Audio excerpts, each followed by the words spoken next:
Hello, welcome to the Jacksonville Wine Guide. My name's Chris Chislett. In this review I'm going to be talking to you a little bit about restaurant etiquette, more precisely wine restaurant etiquette. It's that age-old thing, is that you order a bottle of wine, it's time for the waiter to present you with that wine, pours a little bit in your glass, and then what do you do? Where do you go from there? You want to kind of look like you know what you're doing, So what is the etiquette? Do you swirl it? Do you smell it? Do you not smell it? Do you not swirl it? Do you taste it? Do you not taste it? Like what's going on? And then if you're actually smelling it and tasting it, what are you looking for? What are you not looking for? There's certain flaws, certain characteristics that you're looking for in that wine. So we're going to be talking a little bit about that today. And actually I say we, because I actually had to hire somebody to help me with this review today. I actually hired a fully certified sommelier to actually pour the wine for me. So it could be kind of cool. He's actually been doing this for quite some time, according to his email. I had a ad running on Craigslist for about 2 weeks. Finally emailed me. I'm paying a good amount of money. This is just in my house, so he's come to my house and just going to be pouring the wine and then doing an hour's work, then getting out of here. So hopefully I'll be able to shed some light on what's actually he's here right now. So let's. Howdy. Yeah, mate. Howdy indeed. So you're the what? You're the certified what? You're the what? What? Who are you? I'm your man. You're my man, are you? All right. So you're the guy that hang on. For a start, you were wearing a wolf shirt. I thought you would have maybe dressed it up a little bit. This is my nice shirt. Right, gotcha. And you didn't think wearing shoes was maybe appropriate for this thing today now? What? I don't wear shoes. Gotcha. All right, cool. Well, I guess I'm gonna have to make do with what I've got right here. So let's get this started. You've of course opened a bottle of wine before. Well, of course I can open wine. Whoa, wait, come on. Well, this is how I open wine. No, I'll tell you what, I'll just open the bottle, alright, shall I? That'll be easier, won't it? So, I put an ad on Craigslist looking for a certified sommelier, and you responded, did you? Certified sommelier. Oh, I thought you said some liar. I am some liar. You thought I said some liar. I was looking for some liar on Craigslist. That's great. And where's that accent even from? Like, seriously. I'm from a small town, or you wouldn't have heard of it. It's weird. It's weird, quite frankly. Your accent's weird. Right, got you. Cool. Well, never mind, Dave. We'll just carry on with this. Let's take that back from me, will you? What are you doing? Don't drink it. Don't drink it.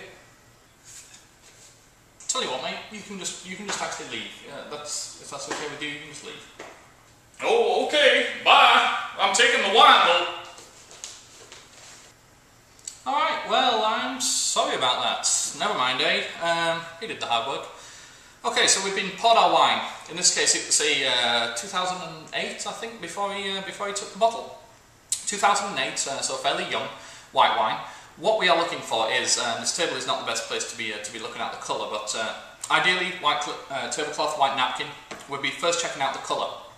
Now, the colour in a wine, oxidation, if you will, is one of the biggest wine faults there is.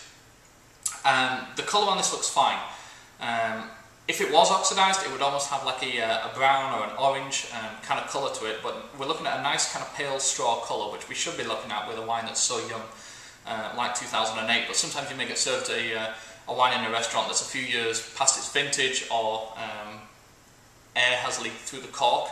So that's what we're checking for, first of all, with the colour. So nice pale straw colour. If you've got a Chardonnay, it's going to be a little bit more deeper golden kind of colour, but we're dealing with a young Gewürztraminer in this case. So From looking at the colour, we're now going to go on to actually smell the wine itself. So what we do is we swirl, smell, swirl, smell.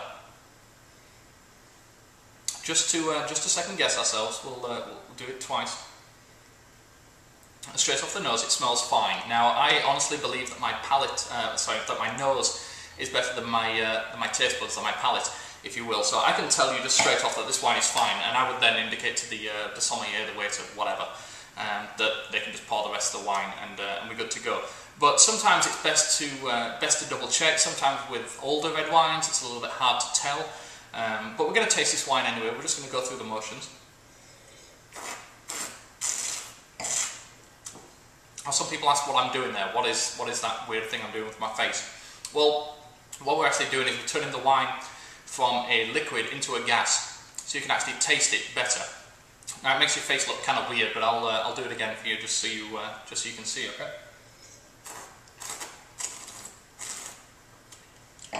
Almost like gurgling it, kind of thing, where it just passes air through the wine. So the wine tastes fine. Off aromas would be something like mouldy newspapers, wet newspapers, wet cardboard, almost like a damp basement kind of smell. Wet dog. Sometimes we talk about like rubber or like a burnt match kind of smell. Now, this wine doesn't indicate any of those flavours. We've got no problem with this wine whatsoever.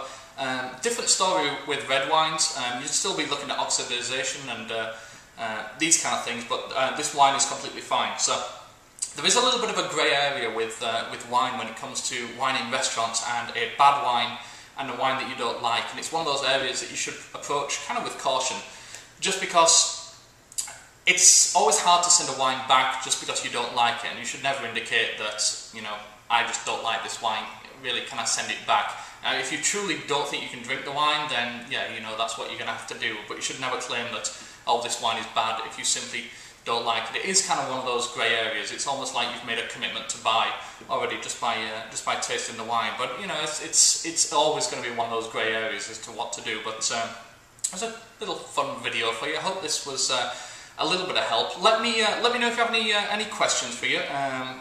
You know, this video could have gone on for way longer just on wine faults, and I'm sure we'll do another one just with a red wine just to talk about some of the faults and other things. So cheers.